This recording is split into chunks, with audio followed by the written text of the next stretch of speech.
Hi everyone. Welcome back to Banh for the Mind. Yeah, welcome back. It's great to see you all again. I'm Nadia. I'm Hui. And so we realized that in our first video, which by the way, this is a whole learning curve. Like we are so new to this whole social media platform experience, whatever we want to call it, is that we realized some of the Vietnamese phrases we used last time, we did not translate or even explain. So, our bad. And here we are going to start off with that today. Yeah, let's do it. I'm going to say the Vietnamese one, and then Nadia will translate to the English, and we're going to explain it a little bit later of why we picked those phrases particularly. But let's start with Cháu bị stress hả? Ăn tô phở là hết liền. So, direct translation is hey, like you're stressed. Why don't you go eat a bowl of pho and your stress, you'll feel all better. Your stress will be gone. But we're not literally saying go out and get a bowl of pho. We literally mean that it's comfortable food. So that is one of the big thing in our culture. That is, if you feel bad, eating something make you're gonna switch in your mood or make your mood gonna be better. Yeah. So just go eat something, I guess, and all of life's worries will go away. But no, we know that that's not actually true, but it's just something that a lot of elders will say. Mhm. The next one is chuyện nhỏ thôi mà có gì đâu mà stress. Ah, yes. So this one says that issue, it's so little. It's not a big deal. What do you have to be stressed about? Yeah, and I heard that quite frequent when I was young, for sure. Oh, yeah, of course, which is also very minimizing. It's saying, like, hey, whatever it is you're dealing with right now, it's not that big of a deal and you have nothing to stress about, Agree. which obviously we know is also not okay. Yes, for sure. The next one is my favorite. Đau đầu hả? Sức dầu đi. I definitely have heard my grandma say this to me before. So, what this directly translates to is your head hurts. Why don't we go and get this like special green oil Uh-huh. that's like very pungent in smell? It's like a little glass bottle and it's green liquid inside. And it's a special like oil that elderly people will just kind of rub wherever it is you're hurting, achy back, Mhm. hurting head, whatever it is. But if you put that special oil on yourself, you will feel all better. And it's called yo yo. Usually it's that is literally gonna fix everything, including Mhm. your mental and emotional damage. Okay. Yes. Um, But at the end of the day, it's an oil. It smells very strong. Nope. But again, like the elders believe that if you rub this on your body, that you will just feel better. Yep. Next one is đừng có khóc, khóc là xấu á. Uh, don't cry. Crying is ugly. Yeah, yeah. Yeah, we also know that that's not true either. Crying is very important. It's something that your body wants you to do. Your brain, everything about you wants you to do because it's also a way to regulate yourself. So Mhm. crying is not ugly. No, it's Crying not. is actually very healthy. Well, it can be ugly, but it can be healthy at the same time. If you really, Sure, there's like ugly crying, sure, sure, we can say which however we want, right? which is totally fine because I do it all the time. Me too. It's absolutely okay. Next one is uh, con buồn hả? Không có gì đâu, đi ngủ đi. Yes, you're sad. No problem. Just go to sleep and you'll feel all better. Uh-huh. Which I guess sometimes can be helpful, but also, we also want to talk about like, hey, there are ways to help you cope that can be helpful, and then ways not so much that can also be very dismissive. Mhm. And last but not least, à, không có buồn nha. Nếu mà con buồn con khóc á, thì mẹ cũng buồn theo. Ooh, yes, heard this so many times. Are you sad? Okay, please don't be sad. It's not okay to be sad because if you're sad, you're going to make me sad. And that's not okay. That phrase is incredibly common. I know I've heard it so many times.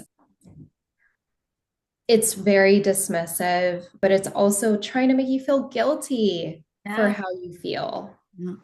But you know, like we picking this because we hear it very often as we growing up. And the other thing that I don't know about you, but Nadia, but for me, I felt like my parents never ever understand my emotions.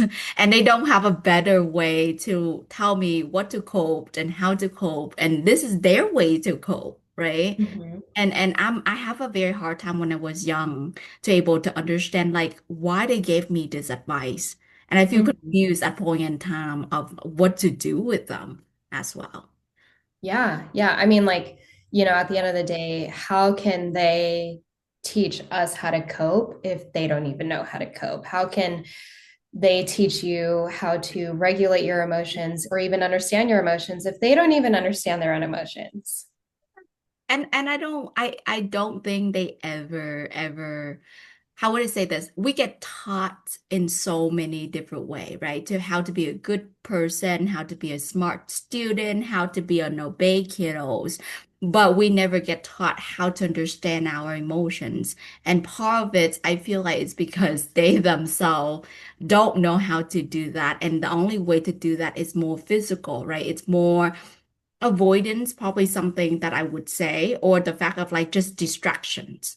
That's probably, Yeah, like go eat something, go to sleep, yep, put on the special oil, you'll yep, feel better. yeah. But nobody is actually really talking about what is actually wrong or the stressors that are happening in life right now. And that really kind of like ties us into what we wanted to talk about today is life today is stressful. Yeah. There's a lot of chaos going around on the world level, Mhm. in the home level, Mhm. in your towns, Mhm. whatever it is, there is a lot of stress going on right now and chaos where it feels like there's really no sense of control right now. So, what do you do? Yeah. I think that's one of the bigger compassion. I really see this everywhere and everywhere out of this point since I start my own journey with my client too. And I saw a lot of that has been happening too. So I'm glad that we're able to pick this topic and talk about it a little bit more. Hmm. Yeah, of course. So tell me, Twee, like, what's stressing you? Oh my God, where do we start, dude? I feel like even like lately going out, it's very stressful for me for whatever the odd reason. I feel like it's more chaotic for me as I'm like driving down. A lot of time it's go back to like financial issues that I have to make sure that everything is good. And I'm taking care of my mom right now. So obviously a lot of that was going to make sure that I have the right financial. I have to make sure mom could take a good care of. I have to make sure I take care of my own self. It's literally anything that in my life right now is it's considered stressful and it's always chaotic. What about you? Ah, that's a lot of pressure, Twee. I have no idea. Yeah. Ah, that's a lot of pressure. I don't know about me, but like I want to know like what are you doing to help yourself cope? One day at a time. That will be the first thing that I always tell other people, and I will tell myself this all the time, is that I feel like I'm running a marathon all the time. Like I feel like I have to rush, I have to run, and I definitely feel like I need to slow down. And sometimes it's really hard because sometimes, like you say, it's all about like the feeling about control. The more you feel out of control, the more you want to take things in control. And the more of that you feel more rushing, you're more scared, you're more afraid. And then it just escalating, escalating, escalating instead of go backward. Mm-hmm, mm-hmm. Which sounds a lot like this sense of like feeling like you're spiraling. Yeah, yeah, yeah, for sure. I don't know about you, but again, I feel that 100%. But do you ever feel like spiral and then feel like overwhelmed? Absolutely. All the time. Yeah. Yeah. Yeah. I mean, I think especially right now Mm, with everything that's going on in the world, everything that you're just your heart is like open and just like broken for. I think from like the macro level of the world to what's going on even in hometowns to what's going on within the home, like it's all very overwhelming. I don't know about you, but I feel like just my heart is like just constantly, my heart is just like bleeding. It's just like constantly like, oh my gosh, like what is even happening? I feel like I have no control over anything. And the things that I want to have control over, as simple as like, what am I doing today? yes. Yeah. And even the smaller things, sometimes it feel like it's nothing. Then you start to like again unsure and then start questioning all over again. And I'm very familiar with that. And I'm sure we not the only one, but right now I feel like everyone have that insecure feeling sometimes Mhm. about what is actually going on. So Yeah. And that kind of makes me think also like when we think about our own problems, even within the own home. And then I know I've heard a lot also from like friends is like, even my clients, like, well, what are my problems? Like, my problems are nothing. Like, yeah. on the grand scheme of the world, with all of the horrible things happening everywhere, like, how are my problems even something to even worry about when there's so much bigger issues, right? But what that does is you're just dismissing your own selves. You're saying, like, hey, what's going on in your life doesn't matter because there's so many other people with harder things in life. And I know that for certain, you've probably heard that at some point in your life, or even from like your parents, like your elders, right? Like, you know, Oh what do man. you have to worry about? There's so many people with harder lives than you. I've given you everything. I've sacrificed so much for you. Yes, and I heard that so much and to the point that make me feel like I can't complain.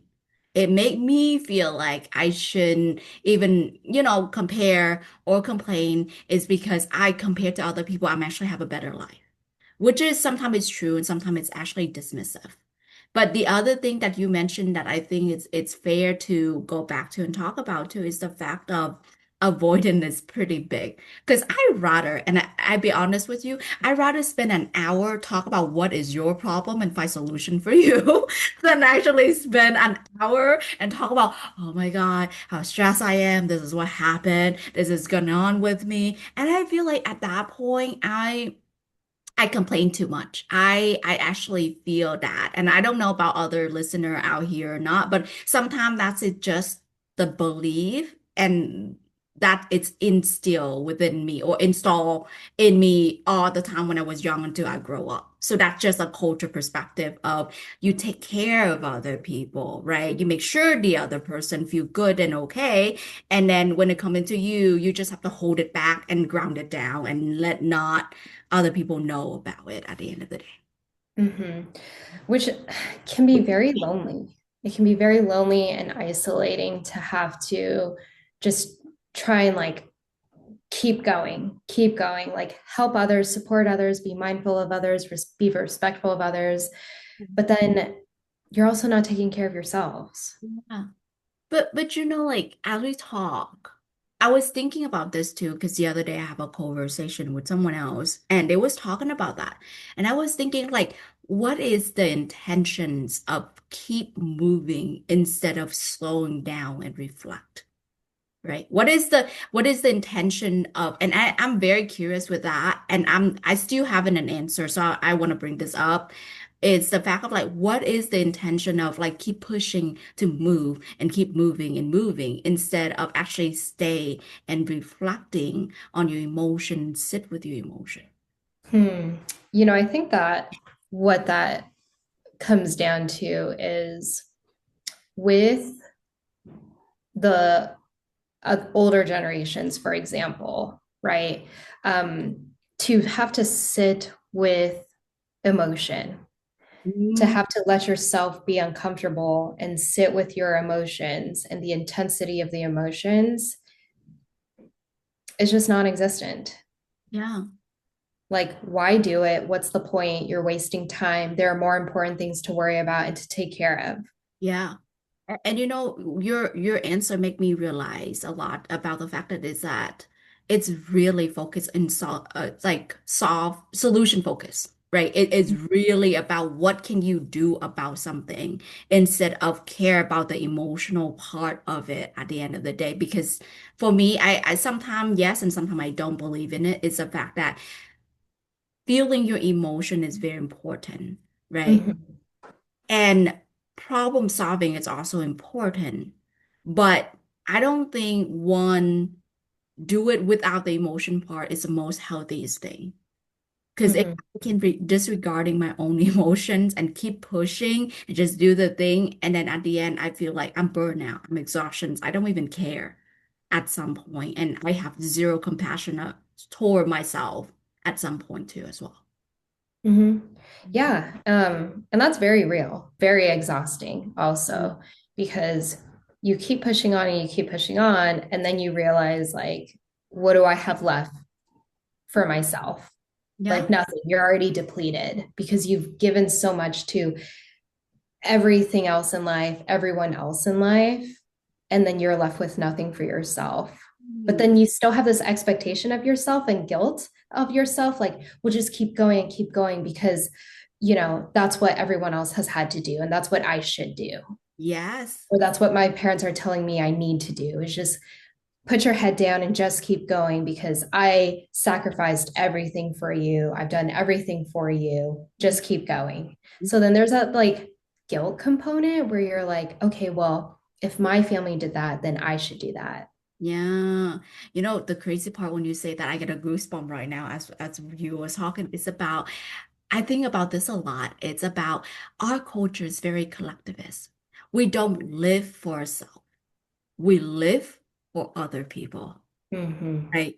Because we can be happy in ourselves and whatnot, but what we do, we have to considering for other people in our culture about what happened, what to do, and that's caused a lot of stress, a lot of people pleasing at some point, I feel like, right? And then it causing so much chaotic within us about what is the right thing to do. What if this and I make this person not happy? What am I gonna do with myself at the end of the day?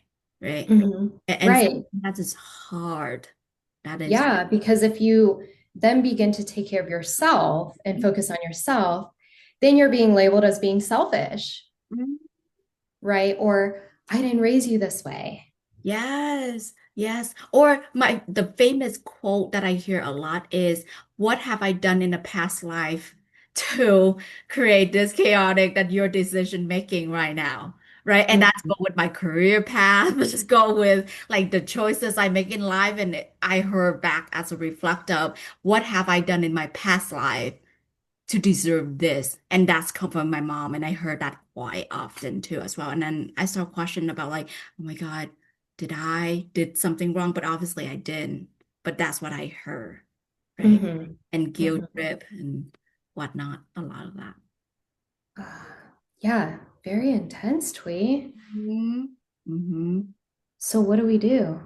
How do we like help ourselves cope with just everything that's going on, whether it be coping with what you see on the news, coping with what you see happening in your own towns, in cities, coping with what's going on at home Yeah. and So all of the uncertainties right now.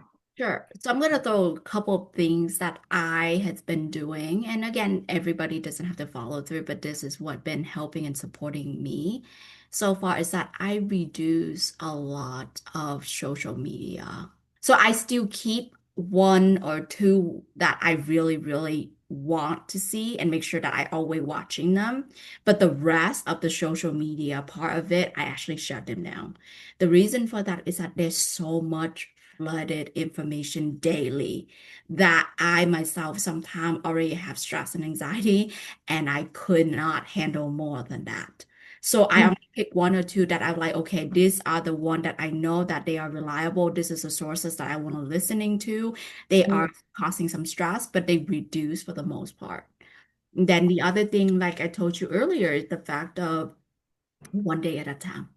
Because I Yeah. feel like if I think about a week from now, a month from now, 2 months from now, my head starts spinning. The Hmm. more it spends some time, it doesn't help me whatever I do in the present moment. Hmm. I really stay focusing on today tasks. What can I do in the very present moment right now? Okay, I'm gonna go breathe, eat, and then go sleep. That's all I can. And that is what I'm gonna do in this present moment. Hmm. And one last thing that I do, and I want to hear the other side of what do you do to cope too. But I'm really focusing on what is in my control that I can do right now, right here. So if I can control is what can I sleep, my thought, how my reactions, right? And that's only three that I absolutely it's in my control, then that's only three that I will focusing on and spend most of my energy to do it. Hmm. What about you? For myself, I think that especially when I feel really just overwhelmed and exhausted, for me, it's comes down to like, all right, I need to rest somehow, but how, right? Because the wheels are constantly turning in my head of, all right, I need to do this next. I have this and this next. Like, what about tomorrow? What about the day after? And then I get overwhelmed and burnt out, right? Burnout is a very real thing. Um, for myself, I just kind of like to just read.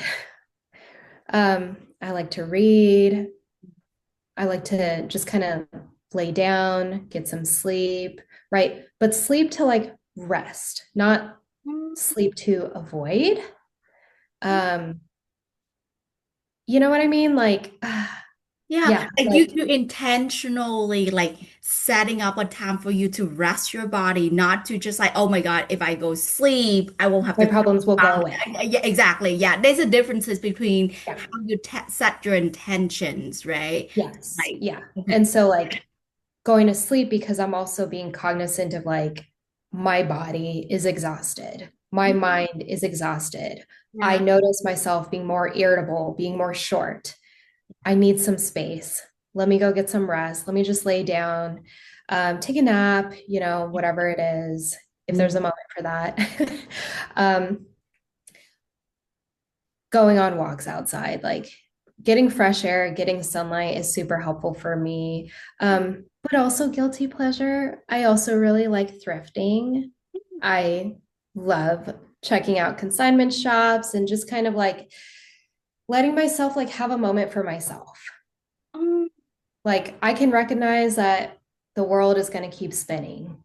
There's going to constantly be like the stressors in my life, but let me just have this moment where I do feel like I have control in this moment. And let me just take a look at some stuff around town just to kind of decompress for a moment and then get back to reality, right? Of, all right, what do I have control over in this moment? Let me take care of my needs. yeah. You're talking, and then I was also think of a big component of this is acceptance. Mm-hmm. You gotta accept the fact that this is freaking chaotic instead of say, oh, I can change this, I can shift this. Because the more Yeah. you do on that, the more you're spending the energy on something else instead of able to say, okay, this is where I am at, right? Yeah. This is where I'm actually currently at. What can Mm-hmm. I do about where I'm at right now? Instead Mm-hmm. of keep spending on looking for something else instead, which is very Right. important. And I think also another helpful thing also, and what I forgot to mention, of course, is leaning on my support system. Ah, Like yes.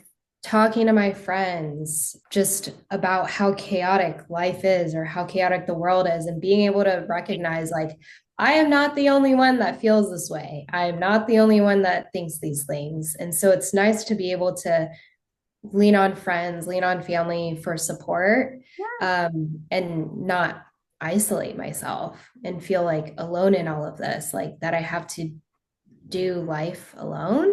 Mm. Um, and to reach out be like, hey, I'm not okay. Like, can Mhm. you just be here with me? Yeah. So I heard this a lot. So I'm gonna brought it back up. Is, is what is the differences between talking to a therapist and talking to your friends? I would say one of the big, big differences is as much as we love our friends, sometimes we just want a space where we can feel like word isn't going to spread. Not Uh, that our friends are gossipers, but yeah. like it's different, right? Um, Going to a therapist also means that there's that confidentiality component that whatever goes into that space is like locked up, tight, nothing is coming out. So, But also from a non-judgmental atmosphere, because our friends love us, right? You have people who love you, but they also sometimes are kind of biased towards you. But from a therapy standpoint, it is from an unbiased standpoint, no judgment, right? Feeling like you can say whatever you want, no matter what, and it'll just kind of stay there. But with our friends, it's great to bounce ideas off of.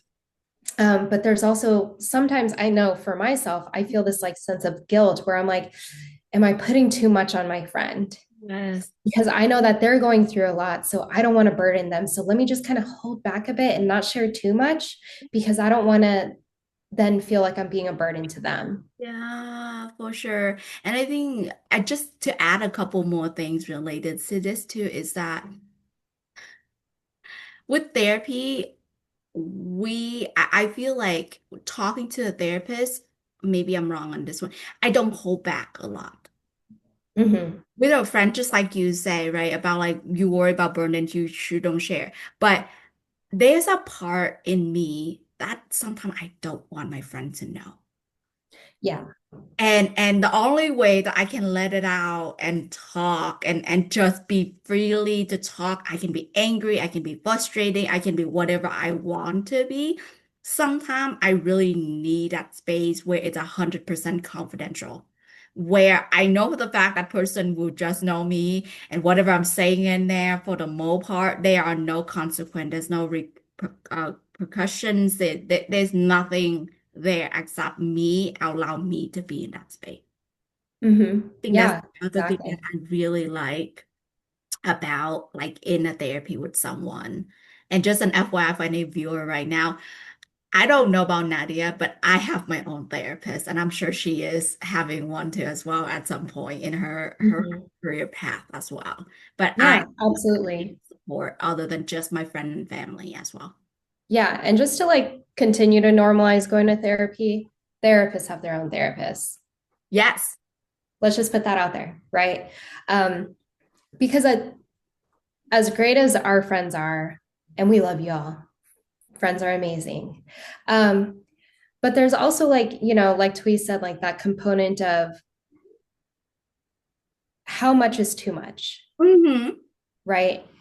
I want to be able to share parts of my life and be vulnerable with my friends. But now there's also this part of me in the back of my mind that says, like, they're going through a lot. Don't share too much. Don't feel like a burden. And I think that also stems back from like culturally as well, too, is don't air out your dirty laundry to everybody else. Keep it within the home. Nobody needs to know things like that. Agree.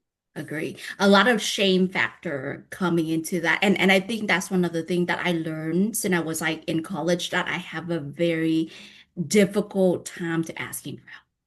And that's Mm-hmm. even when I was stressed, I have to figure out that myself. When I was, like anything. And if I have to be problem solving, I have to be the one who doing it. And I Yeah. was so scared of judgment. I'm so scared of criticizing.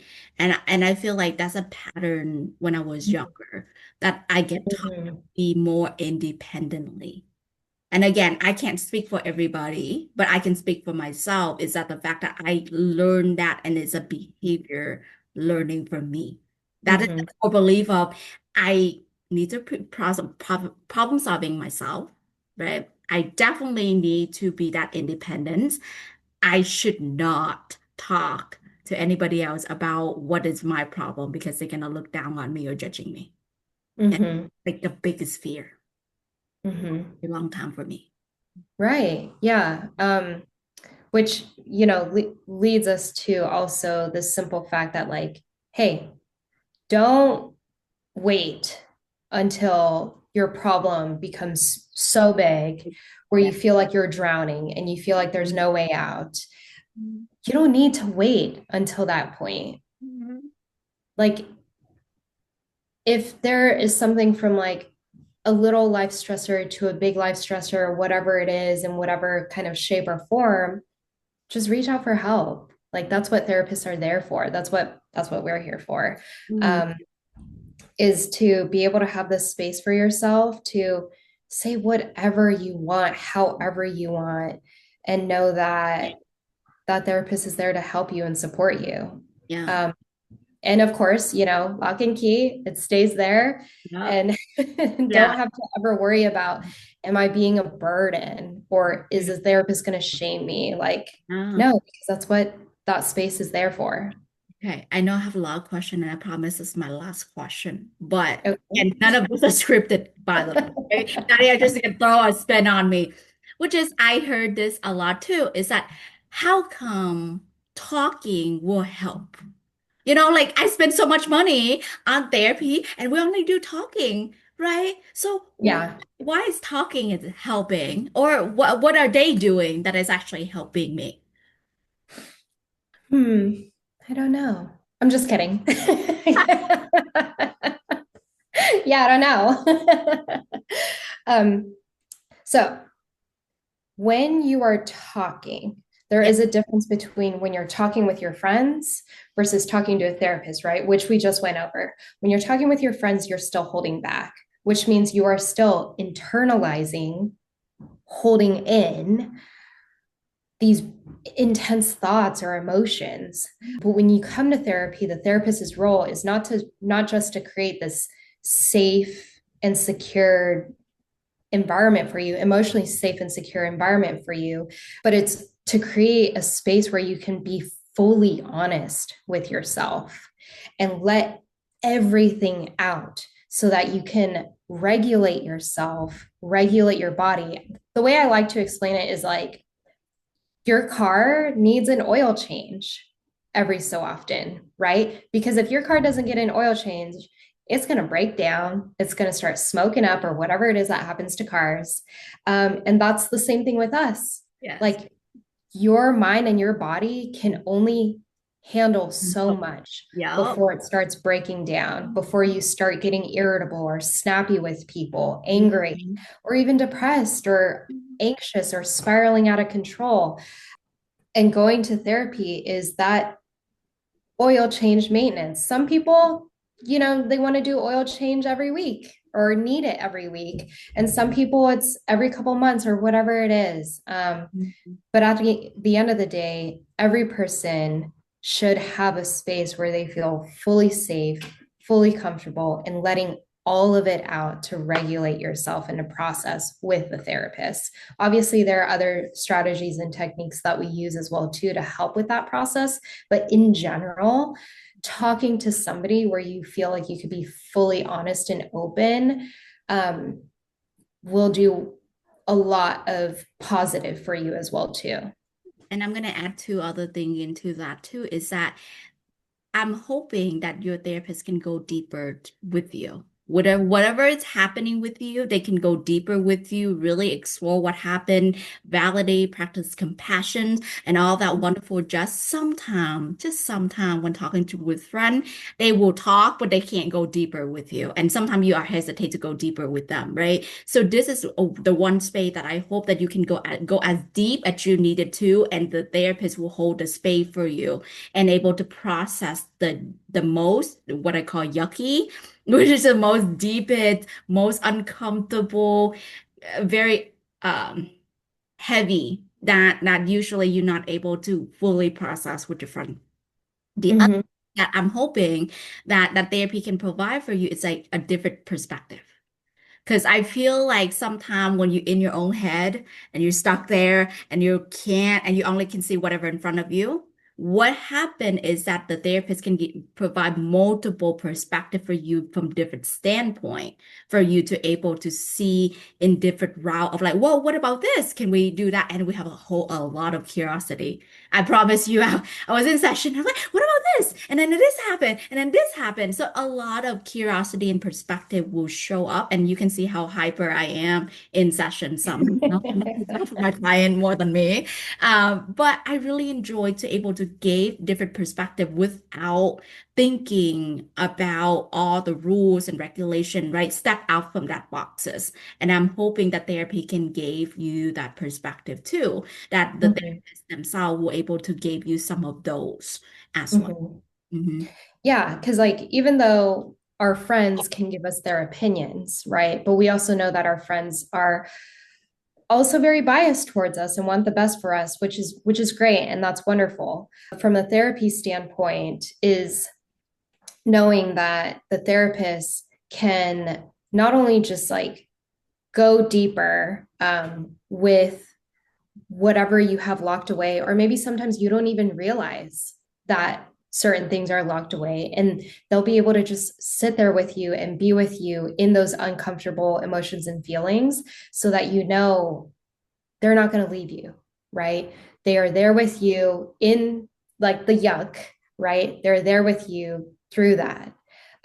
So yeah, hopefully this helps, take it as you may, like, And I always tell this to all my client, including all the viewer, is that some of this are belonging to me and Nadia, a way we live in our perspective. So not everything that we throw it out there is going to be fitting you. So you're going to be mhm, the one who have to explore, have to try it out and see, okay, did this is really fitting me or it is not, right? And mhm. again, friendly reminder, this is not a therapy session. We're not here. No, this is not clinical guidance from us at all.